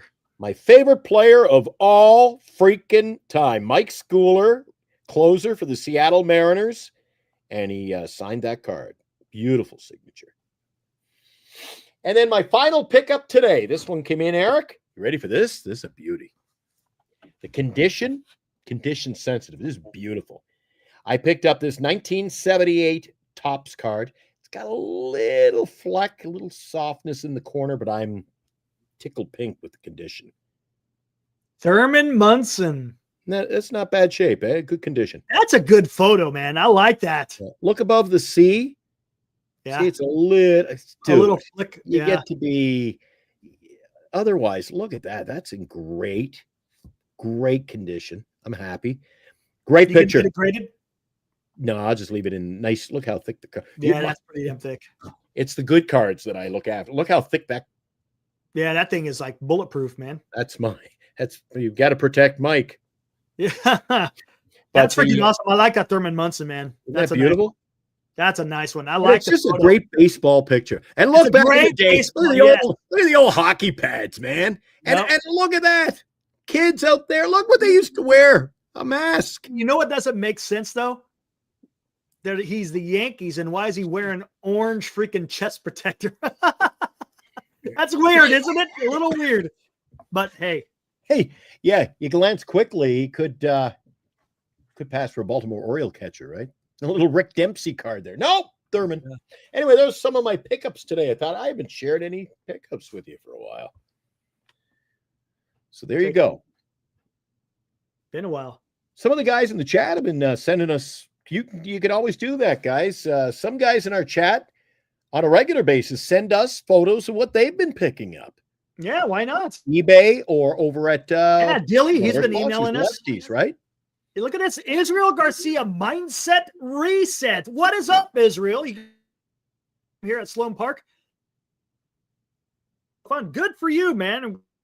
Oh, sorry. There it is. GiantSportsTalkLive@gmail.com. You can yeah, that was a hell of a game there, Israel. I mean, you saw that young kid hit a 3-run home run there at the end? But yeah, that's awesome, man. Good on you. Now, Landon didn't look too good.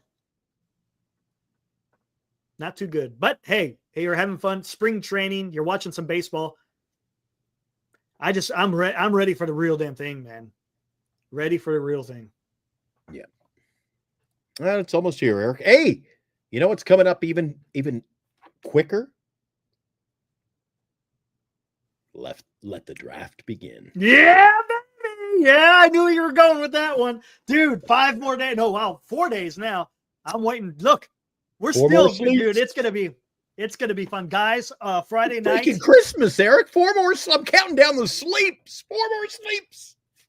Yeah, exactly. What's up, Israel? He's from Venezuela. Right on, man. Matos is great. Hey, Matos had a hell of a winter games or a winter ball in Venezuela. We got Rookie of the Year. So yeah, I want to see Matos out there, Israel. I want to see Matos.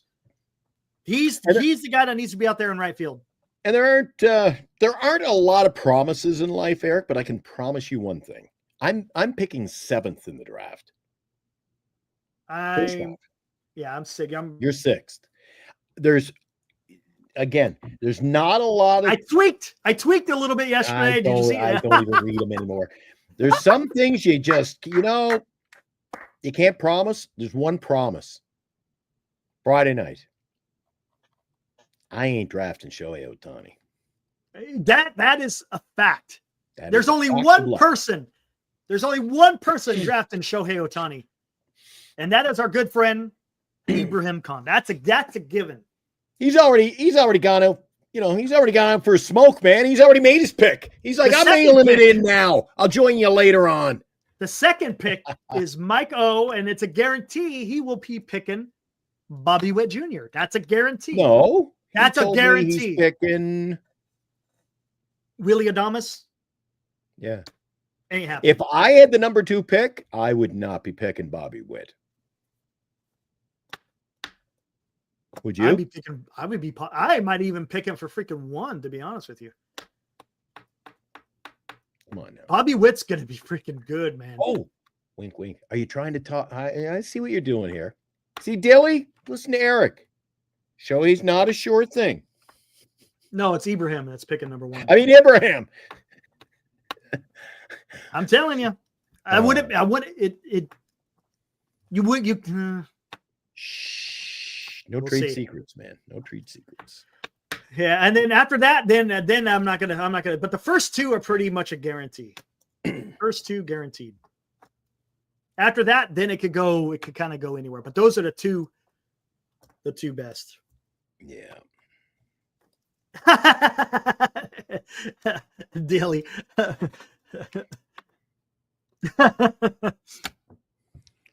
Oh, what's up? Well, you never know. Come Friday, I guarantee it's gonna be fun, dude. I said you can't guarantee that I'll get who I want, but I'll tell you a guarantee there'll be lots of surprises in there, Eric. It's gonna be fun. You've been down this road before with some of these guys in the last pool. I know, guys. Surprises. Make sure you got some snacks. Make sure you got some drink. I'm saving my Fanta. I'm saving my Fanta for Friday Israel, night. I heard Luke Casey's last outing wasn't all that great, if I'm not mistaken. Are we still talking about him? I think, if I'm not mistaken, when he was playing the other day, matter of fact, it was yesterday. I think he came in to relieve. Was it Hicks? I can't remember, but he wound up walking a guy, hitting a guy, and I don't know. I'm not high on Luke Casey, to be honest with you. It's just me. Hey, do me a favor, buddy, while we're talking about the draft. Will be. He's ready to go. He doesn't even have to take a bathroom break. No, just get a catheter. So that's what he's got. Bring up the Eric. You don't have to do it on the screen or anything, but just so I'm familiarized with who is going to be even participating in our draft, because there'll be people. We're going to do it live on the air. You guys can tune in to the show Friday night. It's going to be must-see television. You can tune in and watch the draft unfold here. Right, live right here on YouTube. Refresh my memory and let the people at home know the draft order. Who is even participating? Who do we got in there? You've already let the cat of the... Now we know who's picking number 1 and 2. Oh, come on, damn it. There we go. You say Mike O is picking 2nd? Yep, I think Will be is 3rd.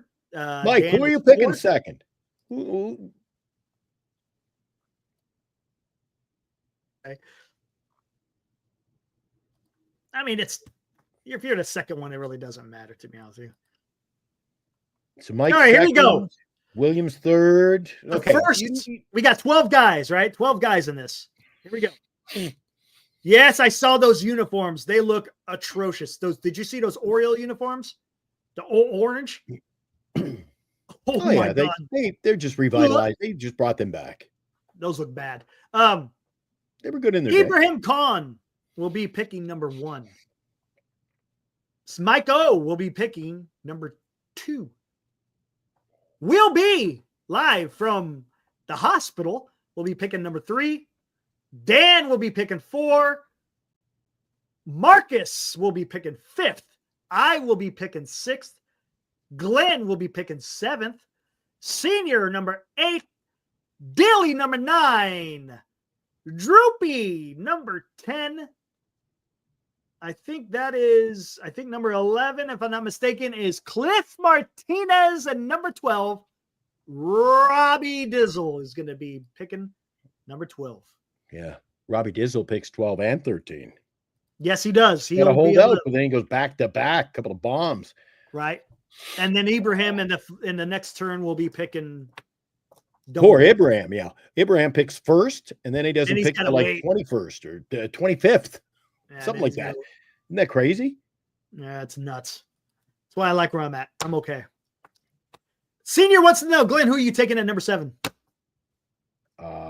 Ask Senior, who's he picking at number 8? He wants to know what you're picking at number 8 there, Senior. Yeah. Well, apparently we're not talking, Senior. So, Eric, you asked him. And I come back with the same answer every time. I'm like, depends on who's on the board. Depends on who's on the board. Well, Tucker wouldn't be bad. I like watching him in the preseason. And you know what, Eric, in the first round, no matter who, just reach in. Dude, you know what you're getting. If you pick wisely, if you pick any of the top 20, you know what you're getting. You can't go wrong with your first pick. I wonder where Paul Skeens or Tariq Skubal go. That's going to be interesting. Oh, I was looking at picking some pitching up maybe the first round, but not the way you have the stats. I won't pick a I pitcher changed till it. probably, I changed it. That's what I'm saying. You I better saw look. the way you changed it. I won't pick a pitcher till probably I bumped up the wins one 7th more round. point. I got wins 8. now at 3 points. I Yeah, dropped the wins were holds. 3. But I then dropped the holds. the guy gets a base hit, you lose a point. So you could have a pitcher get a win and still, hey, I won. My pitcher won. He got 3 points, and I finished with -3. So I'm not picking pitching till at least 36 rounds. I'll probably pick pitching in the 12th round. I think I think I'm good at where I want, Mike. I think I'm finally done messing with the spices. I dropped down the holds. I kind of reduced the steal. Instead of having it as a 3, I put it as a 2. Skater says I'm taking wisely. I'll tell you one guy I'm not taking. I'm not taking Grant McCray. You don't get AAA stats in this league, right, Eric? Could be an NA. He can be an NA. Because I think he's going to start off in AAA. Eric, once the season starts, to be MA, missing in action. It's going to be fun. Damn, I cannot wait, dude. That's going to be so much freaking fun. And then the next day, I have my draft with Vince's league. You know who didn't? I don't know if I'm on the outs or something. Oh, shit. I didn't get a call or a message today from Dan. Oh, he just send him a text. He'll get back to you. Dan, where are you? Hold on, let me see something. Saturday at 5:00, I got a draft. So Friday, I got one for ours, Easy, and then Senior. Easy. Senior says he's picking whoever I miss out on. Anyway, first round, I'll take any. Eric did a lot of great play. Anybody in the first round, you can't screw up. You can't screw up the first round, Eric. yeah. Oh, you can. Oh, you can. If you, Mike, I won in the $200 league. If you glitch or do something weird, or someone for some reason gets called away from the draft, it could get weird. It picks automatically. Then the computer automatically picks the best player available. You can't go wrong. The first round, yeah, you're pretty set. Well, then if you're not too happy, I'll tell you what. I'll trade you my 3rd round pick for your 1st round pick. Yeah, that would be nice. That would be fun if you could trade picks, huh? Wouldn't that be fun? Can't you? You know how many? No, that Why would be not? a lot of fun. Not within the damn purview of Yahoo freaking fantasy. Because maybe there's something to be said about dropping from 7th to 12th and then picking 12th, 13th. Hey, Robbie Dizzle, you want to make a trade? Get Vince out here to rip him out of corrupt. I'm not kidding. I just like it, answered man. that. I think it's going to be fun. This is going to be a lot of fun. This very question. He must have been gone to warm up his coffee. Glenn, what round will you take a pitcher? I'm going to start looking at pitchers around the 13th round. The 13th round. Well, look at the way you've got the stats. I'm telling you. If you look at the way Eric has the stats laid out for pitching, it's 3 points for a win. But, dude, every time there's an out, ground ball out, you lose a point. So you could have a win. Well, Yes, we Mike. won 8-0 tonight. Glenn has Logan Webb. He picks up a beautiful victory, and Glenn finishes minus 4.5. The pitching does not seem beneficial to me. And remember, you don't have to worry about specific categories. You're just getting points. Points is it. That's all you're looking for. Yeah, but you're If your losing guys- points in the pitching. You can. Right. So you could, can. Eric, literally and figuratively, you could pitch a victory and say, well, you got your 3. How come you're -4 for the night? That's the way Eric is thinking. This malarkey is set up. Oh, dude, people are going to lose their minds, man. This is going to be so freaking awesome.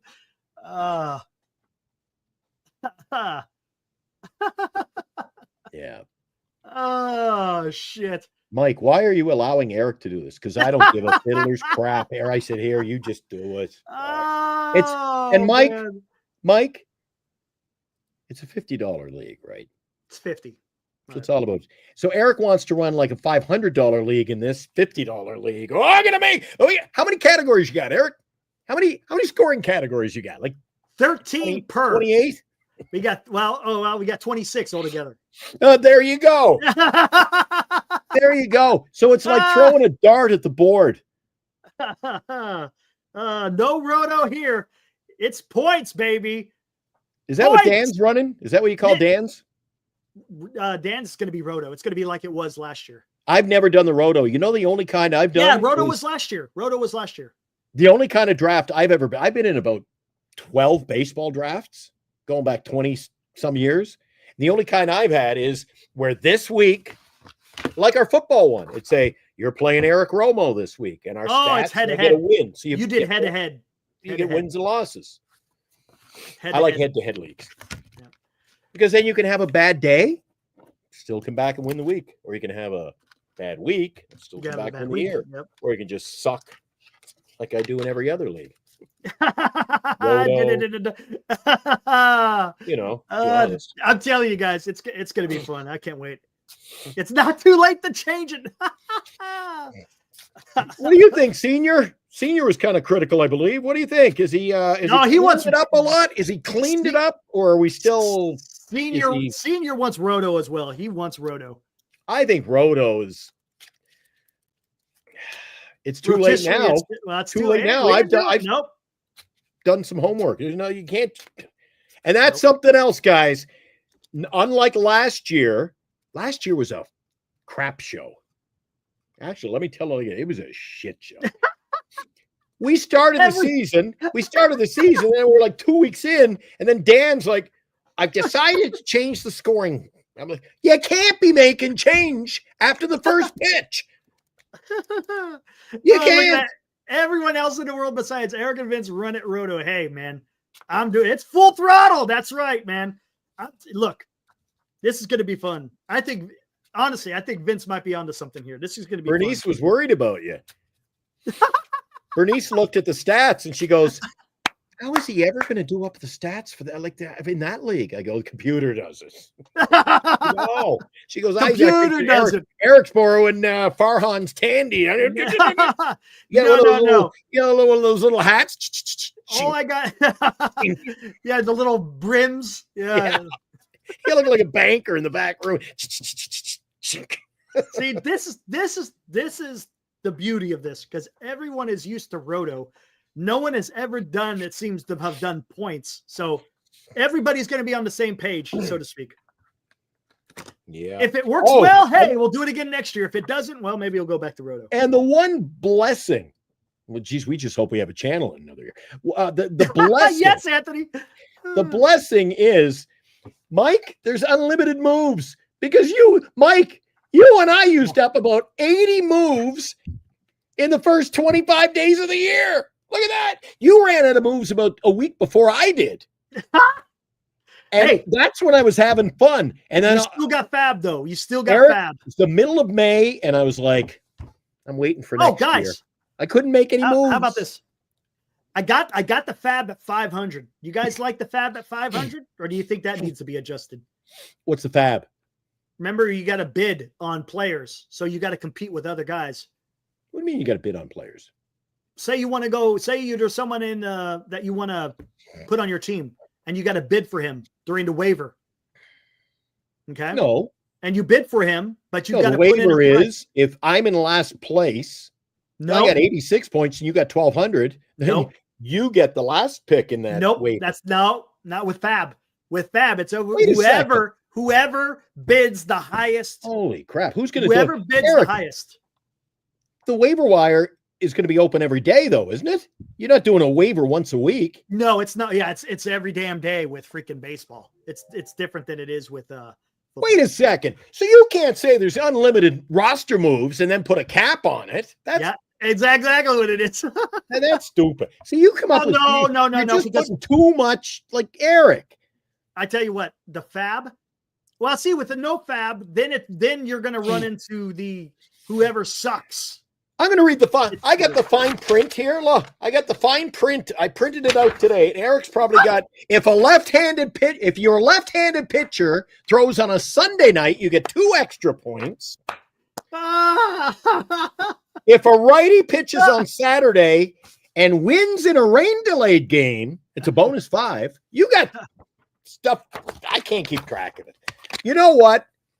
Oh, that's another thing. The only fantasy league I've ever been in, guys, for lack of a better word, fantasy, because it's going to be a fantasy world. This is the only one where I'm just going to sit back, watch the games, know I got a player, and I'm not going to have a semblance of an understanding of who's getting me what points. Where last year, you get a strikeout. Every time there was a home run, I go, hey, I got some points. This year, I'll be like, hey, your guy had a home run, but he finished -6 for the night. I'm like, yeah, well, there you go. I'm telling you, have you guys even fathomed that? I'm not making this shit up. You could win the game. Your pitcher could start the game, win the game, and you finish with minus points. Yes, exactly. So maybe I'm going to up that, and I'm going to start picking my pitching in around the 20th round. Sagano in the 21st round. How about that? But the problem is you got to pick good guys because you got 9 pitching spots to pick. And if you have 9 pitching spots to pick, you have to pick them. You have to start 9 every single time. Yeah, but Eric, then I'll just see, unlike last year's, you could have Eric Miller. You draft Eric Miller, he pitches you 3 innings. But he'll walk you 5 strikeouts. You get just as good a chance of getting points that you aren't even getting from a starter. Yeah, but the starter, if he goes longer, that means you're getting more points for outs. And if your reliever pitches, so if you've got a reliever comes in, a closer comes in the 9th inning for 1 inning, how many points you get? 2 or 3? If a closer comes in, say he strikes out the side, you get $3 points for the save. You get 3 points for the 3 strikeouts, 3 points for the 3 outs. It's 9 points right there. But if you walk somebody in the middle of that, well, then guess what? Now you're at 8.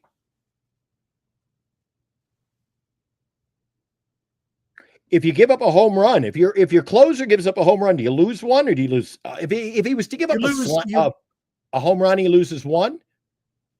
Yeah, if he gives up the home run, he loses. Well, it depends how many people are on base. If it's a solo shot, you lose 1 point. But if you get a base hit, you lose 1 point. So that's and you lose a home run. Yeah, exactly. Yeah. Guys. Oh, this is going to be so awesome. Hold on.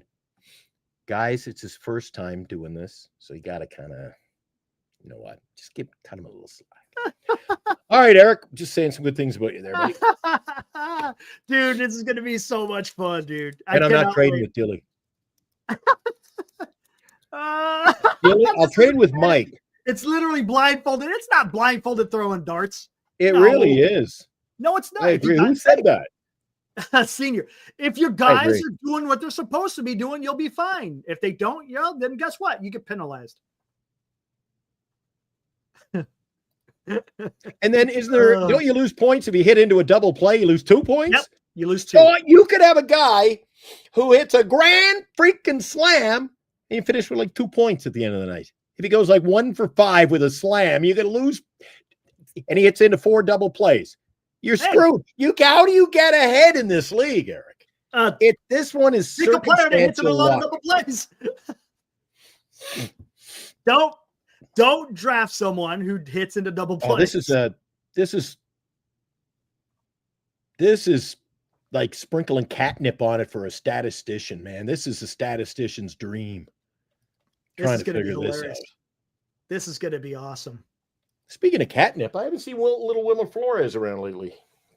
Huh. He goes, I'm no circus act. He never comes around and go, Wilmer. Screw you. Oh, The this is minute gonna the be show's so over, awesome. choomp, he's right up here.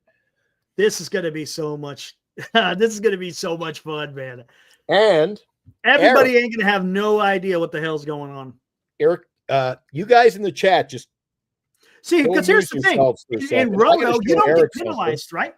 In Roto, you don't get penalized. You only get points if your guys do something. If they suck, it doesn't matter to a certain extent. I mean, you still got ERA and WHIP. That will bring you down. But Senior, I've been working. I've been working hard getting. This is my year. I say that every year, but this is my year in the draft. This is my year. And you know, Eric, I've been working on my book, right? okay.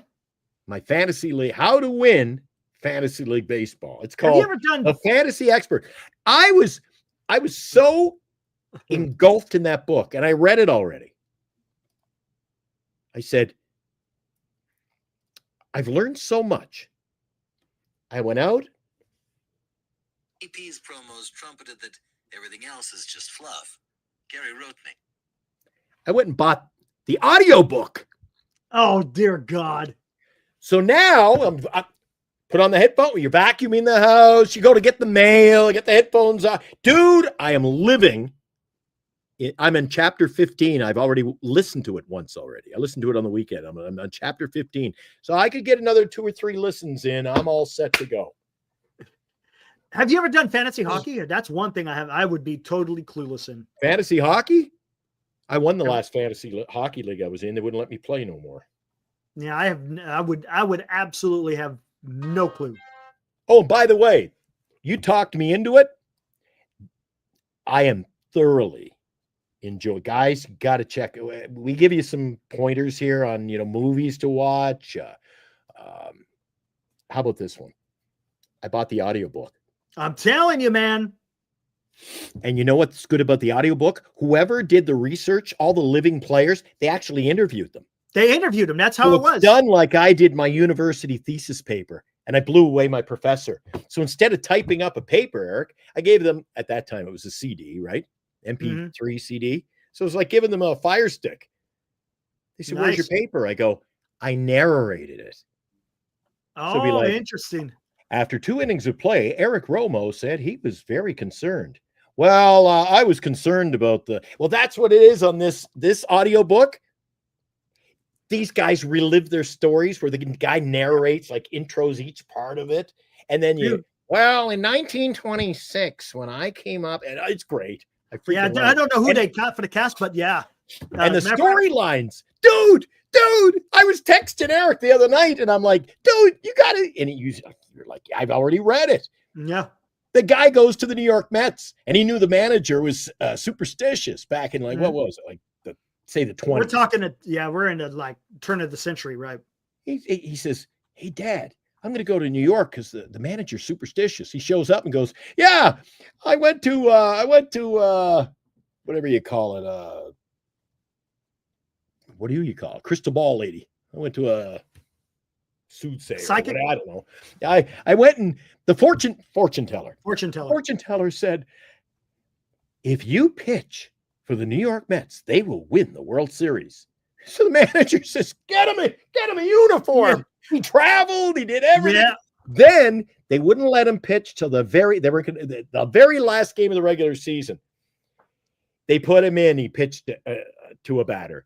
Right. And he didn't get to hit because he was batting 4th in the bottom of the inning or top of the 9th. And they did and this doesn't happen. See how the game has changed, Eric? The Mets are playing the Cincinnati Reds. They get the first out, the second out, 3 outs, and he was coming up next. The team stays on the field in the game to let him hit. That ain't happening anymore. Yeah. Isn't that cool? And then you were like, oh, dude, well, you get to some of the other stories. They're even better. Dude, they're fantastic. I love that book. I love the history of it. It just, it's awesome, dude. It's a great freaking book. If you're a big baseball Aficionado. Same time. Then, yeah, Oh, there it. Listen. Still vivid in my memory is the day when I was 9 years old that my father took me by the hand to my first big league baseball game. It seems to me now. So he had intro, telling a story about whoever. I wonder who they got to. I And wonder who they play got the to do that. clips. Isn't that great? I wonder who they got to narrate that. That's pretty awesome. That's Well, awesome. that's not the narrator. No. That's whoever is acting as the player, so to speak, right? Yeah. Who is narrating this? It'll tell me. It should say, right? Who wrote the book? Oh Lawrence? gosh, I can't remember. Lawrence S. Ritter. That's it, Lawrence Ritter. I believe it's Lawrence Ritter who actually narrates this one. Narrates it. Okay, nice. Yeah. The story players of the are early all- days of baseball told by the men who played it. Oh, Yeah. and you can Awesome. tell. Yeah, I mean, you could tell this guy's. that I was trying to recapture that unforgettable. Oh, so you're telling me on the audiobook they actually because that's what he did because he wrote a book, but it was all based off of the recordings. I wonder if that's the actual recordings. That would be So something. the audio book is based on all his interviews. Yes, correct. So he's got Yeah. the old guy who's probably 95 years old saying, Right. yeah, so I showed up at the ballpark in New York one day. He tells the story. Yeah. Dude, does it get any better than that? It's freaking awesome. It's freaking awesome. Yeah. That's Oh such my a gosh. rich history. And here we are talking about. And I'm telling you, the Bill James Baseball Almanac, or the historical abstract, I should say. Whoo, dude. What's that one called? It's The like Bill this James. thick. The Historical Bill James abstract, I think. Baseball Abstract. Yes. Oh my God, dude. That is a beautiful book. He goes all the way back to the damn, I think, 1890s. Yeah, even before that. He's got to check. You can't do an audiobook to that. There's too much other stuff. It's freaking awesome, man. Here's Yeah. one. Here's the Farhan book. It's called Playing the Percentages.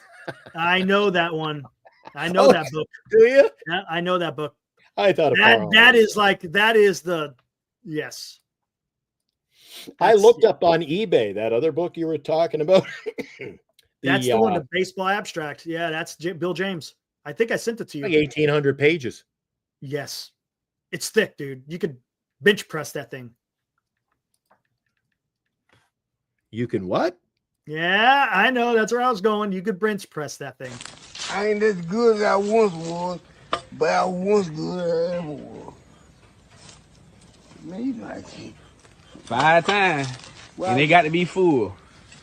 oh shit. Ooh. Hell no, get this shit.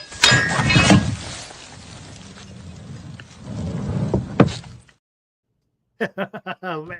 Never gets familiar. It's not that one. It's actually a green. It's got a green background. Oh, I'm sorry. the guy. How about No, it's not that one either. it's Here. not that one? Well, you must have a different printing, man. Okay, here we go. You have it. I Hold on, found let me it. see. It's the guy. It's got the guy sliding in home. 1,024 pages. Yep, it's beautiful. It's And let beautiful. me I'm guess, telling you, it's dude. this one right here.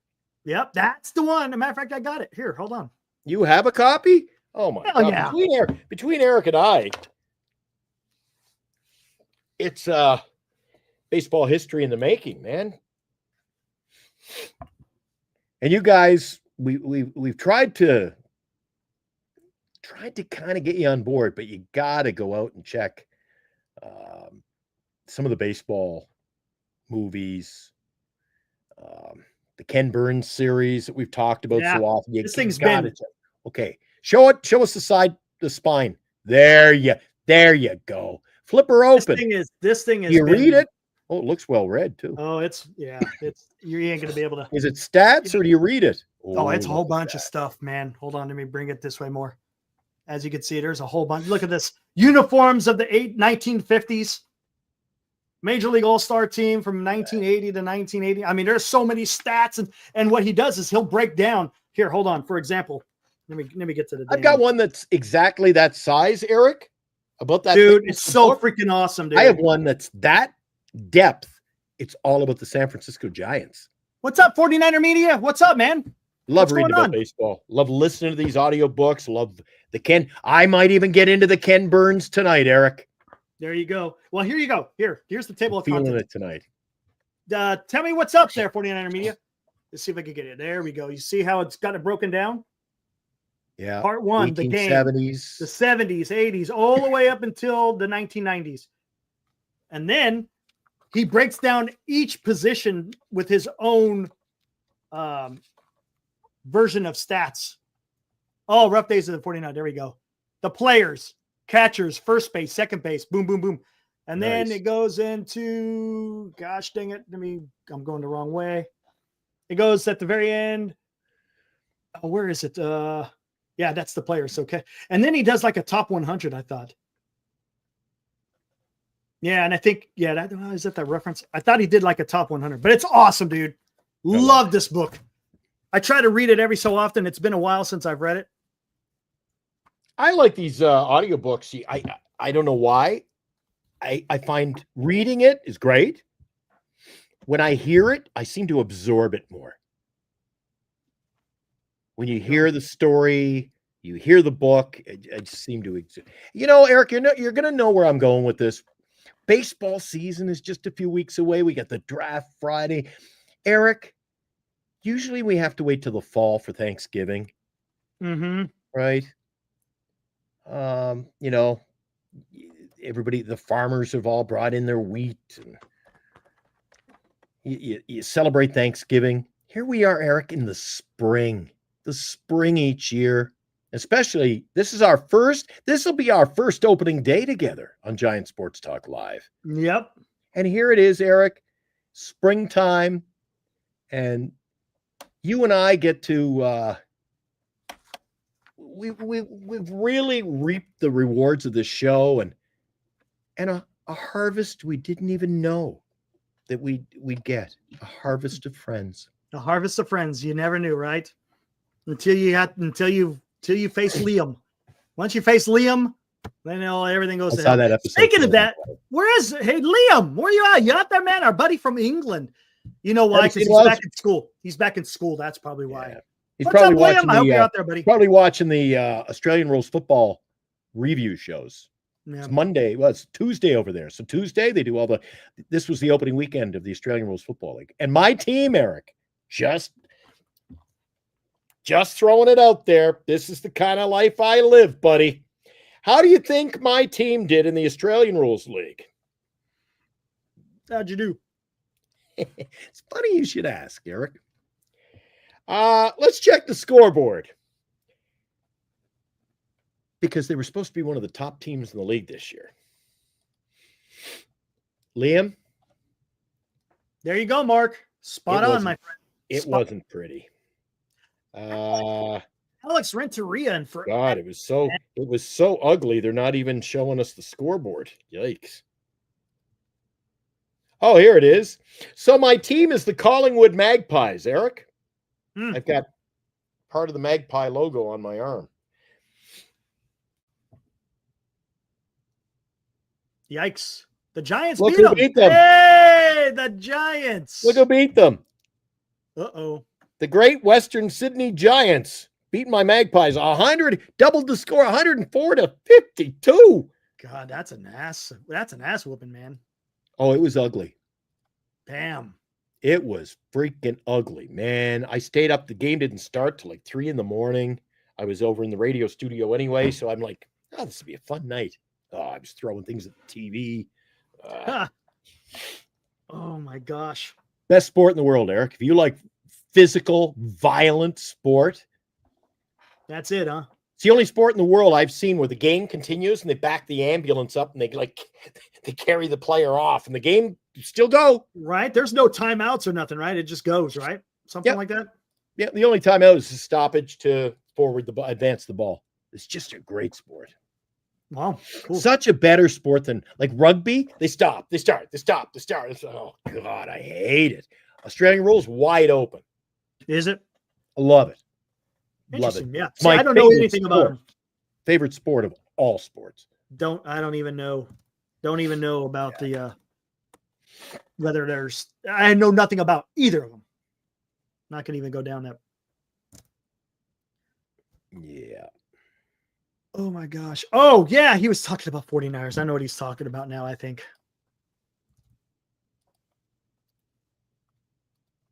All right. What do we got here? Let me check my news. Just because I haven't played doesn't mean I've watched, and I think rugby is the stupidest sport I've ever seen.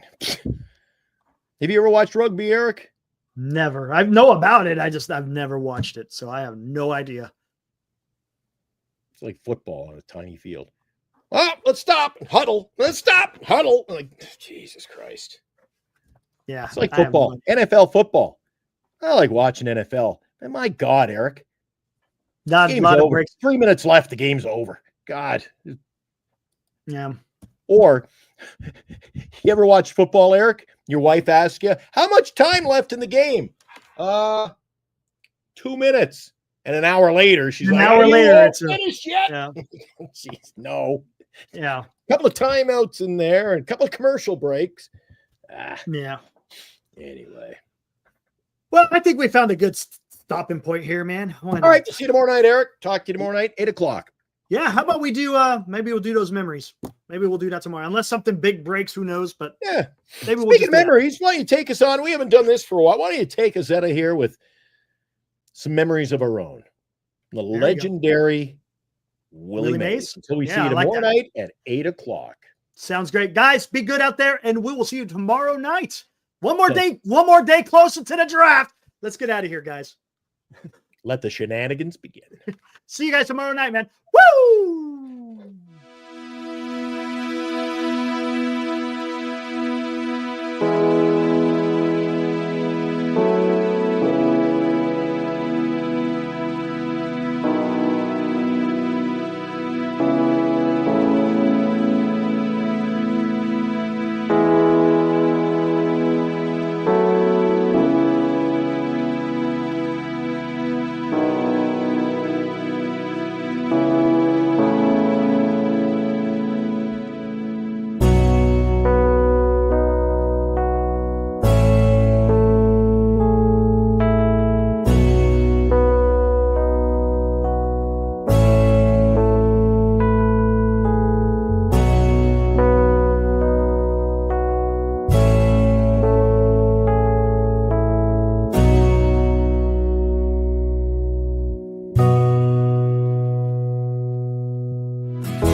You've been watching Giant Sports Talk Live with Eric and Glenn, a Northern Lights Entertainment Broadcasting production.